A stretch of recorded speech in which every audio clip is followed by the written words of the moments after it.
And let's cross now to Jakarta and speak to Wirya Adiwena, who's Amnesty International Indonesia's Deputy Director. Wirya, thanks for joining us. So, as we're hearing from our correspondent there, these protests have intensified since the death of this delivery driver yesterday on Thursday. But talk us through what has led to this point, because people have been taking to the streets for some time now. Yes, and one thing that we should note is that this protest is not the first that has been happening in a large scale in the past year, actually. Previously, on August, there was waves of large-scale protests across Indonesia.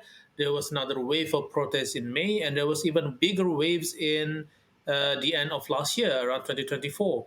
And what really trigger the emotional outburst among the people of Indonesia is the tragic death of Afan, a motorcycle driver who was perhaps simply in the wrong time and the wrong place. He was there to simply do his job as a delivery driver to provide for his family, and instead he was at the receiving end of a police vehicle being trampled upon by a police vehicle. And the demands of police brutality, actually to end police brutality, is actually not something new in Indonesia. It is something that has been being put forward by civil society organizations for years. Amnesty International Indonesia have continuously monitored uh, data and incidents of police violence.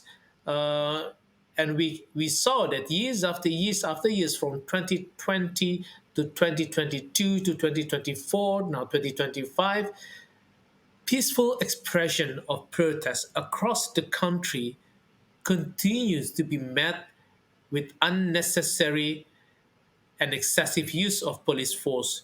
And that means batons, that means beatings, that means tear gases, that means water cannons. And when we speak about tear gas, we saw that it has been used very inappropriately across the country.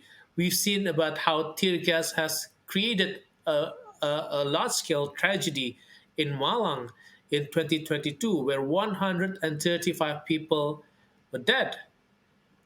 And one thing that we should understand, all of those things never led to proper accountability. And therefore, we should not be surprised that with this particular tragedy, with this particular incident, it became the straw that breaks the camel's back. Because the anger, the disappointment, the sadness has been there, shimmering for a long time in Indonesia. Yes, as you say, this issue obviously bubbling away for some time, but really coming to the surface with the tragic, as you say, death of this delivery driver. Protesters saying that there are systemic issues within the police. Is that the case in the view of Amnesty International?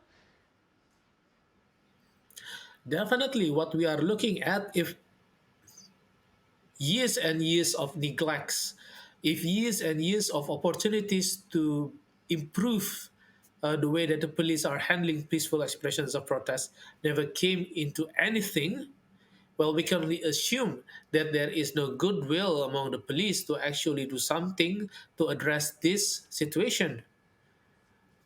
What happened to the perpetrators, to the people who killed Afan, the motorcycle delivery drivers, where they only receive ethical sanctions thus far, is something that had happened in various cases, where accountability seems to only ended at field operators.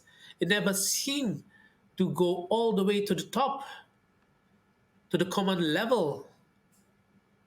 It is simply unthinkable anywhere else in the world, in countries where the government actually care for its people, that various incidents where there are casualties, even fatal casualties, they never led to anything.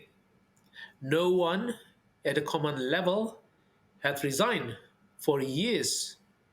And even when we look at the current cases, we saw that the president had offered his statement. And it is very shocking to me to see that the statement is practically a non-apology. Yes, the president delivered condolences. Yes, he did express his regret, but he didn't say a word of apology and he didn't offer any concrete course of action to end police brutality. And so, How Wirya, cheap is our lives to the government?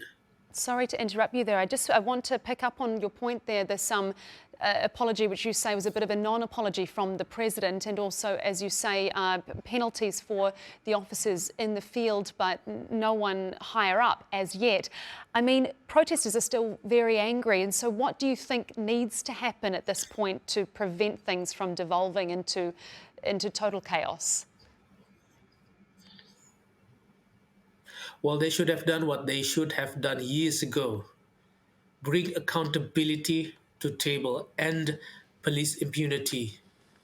Something that was very fresh in my memory is when we look at the tragedy in Kanjuruhan in 2022, where many soccer fans were passed away due to improper use of tear gas.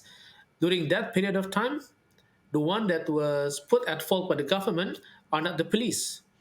They blame the door, they blame the wind, they never blame the police. Then the government should not act surprised that the people are angry, that the people are disappointed. Of course, we do not condone violence, we do not condone acts of destructions, but it is not surprising to say the least that at this point in time, people are tired of rhetorics because rhetorics don't bring the dead to life. Rhetorics, they don't end police brutality. We, the people of Indonesia, needs concrete course of action.